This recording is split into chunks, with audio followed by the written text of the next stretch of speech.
क्या अब हमारे देश में पेट्रोल सस्ता हो सकता है? 15 रुपए लीटर पेट्रोल का भाव होगा, जनता का भला होगा, किसान ऊर्जा दाता बनेगा, देश का प्रदूषण कम होगा। क्योंकि फाइनली अब हमारी सरकार ने लॉन्च कर दिया है E20 पेट्रोल।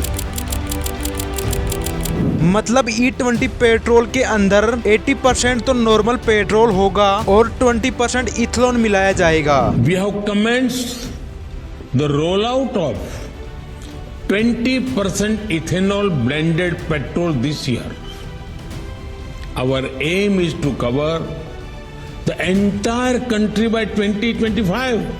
ये वही इथेनॉल है जो शराब बनाने में भी यूज किया जाता है। तो बेसिकली इथेनॉल गन्ना, मक्का, गेहूं और चावल से मिलाकर बनाया जाता है। लेकिन अब सवाल ये है, इस E20 पेट्रोल से प्रॉफिट होगा या नुकसान? अगर प्रॉफिट होगा तो किसे होगा, गवर्नमेंट को या फिर आम जनता को? आइए इसके पीछे की सच्चाई को जानते हैं, क्योंकि इसके ऊपर हमारी सरकार का कहना है कि इंडिया में लगभग 85% से ज्यादा पेट्रोल और डीजल बाहर के देशों से खरीदा जाता है, जिससे हर साल लाखों करोड़ों रुपए दूसरे देशों में जा रही है। अगर हमारे देश में ही इथेनॉल को पेट्रोल में मिलाकर प्रोड्यूस किया जाए तो हमें दूसरे देशों से बहुत ही कम मात्रा में पेट्रोल खरीदना पड़ेगा, जिससे हर साल करोड़ों रुपए बचाए जा सकते हैं। वैसे तो हमारे देश में इथेनॉल ब्लेंडिंग पेट्रोल की शुरुआत 2003 में ही हो गई थी, लेकिन तब पेट्रोल में सिर्फ 5% इथेनॉल ही मिलाया जाता था। फिर 2022 तक आते आते 5% से बढ़ाकर 10% कर दिया गया था,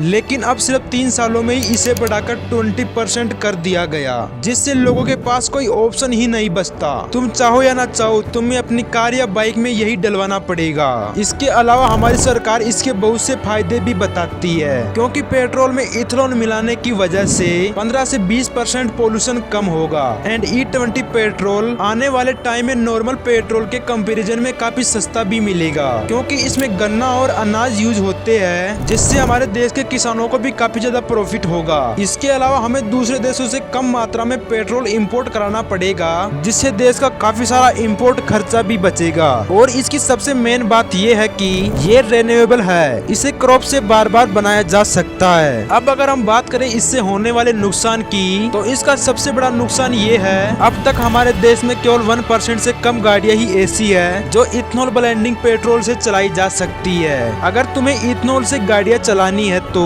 अब तुम्हें नई कार या बाइक खरीदनी होगी जो इथेनॉल ब्लेंडिंग पेट्रोल से चलाई जा सके, क्योंकि पुरानी गाड़ियों में इथेनॉल से चलाने वाले सिस्टम ही नहीं है। या अगर तुम्हें इन्हीं पुरानी गाड़ियों को इथेनॉल से चलाने के लिए मॉडिफाई कराती हो तो तुम्हें कम से कम 20 से 50,000 रुपए तक का खर्चा करना पड़ेगा, क्योंकि पुरानी गाड़ियों में लगे फ्यूल पाइप, रबर पार्ट्स और इंजन में लगे फिल्टर सिस्टम को भी चेंज करवाना पड़ेगा। इसके अलावा इथेनॉल के इंजन की डेंसिटी पेट्रोल के कंपैरिजन में 30% तक कम होती है, जिस कारण हमारी गाड़ियों का माइलेज 4 से 5% तक कम हो सकता है। अब ये तो कुछ भी नहीं है, इथेनॉल को बनाने में गेहूं, गन्ना और चावल जैसी खाने की चीजों का इस्तेमाल हो रहा है। अगर इथेनॉल को ज्यादा मात्रा में प्रोड्यूस किया गया तो आने वाले टाइम में खाने की चीजों के दाम भी बढ़ जाएंगे, जिससे आम लोगों को बहुत सारी परेशानियों का सामना करना पड़ सकता है। वैसे तुम्हें क्या लगता है, E20 पेट्रोल हमारे लिए अच्छा है या बुरा? अगर देखा जाए तो ये डबल एंगल वर्ड है। एक तरह पे देश को ऑयल सप्लाई डिपेंडेंसी से बचाता है एंड पोल्यूशन को भी कम करता है और किसानों को भी फायदा देगा,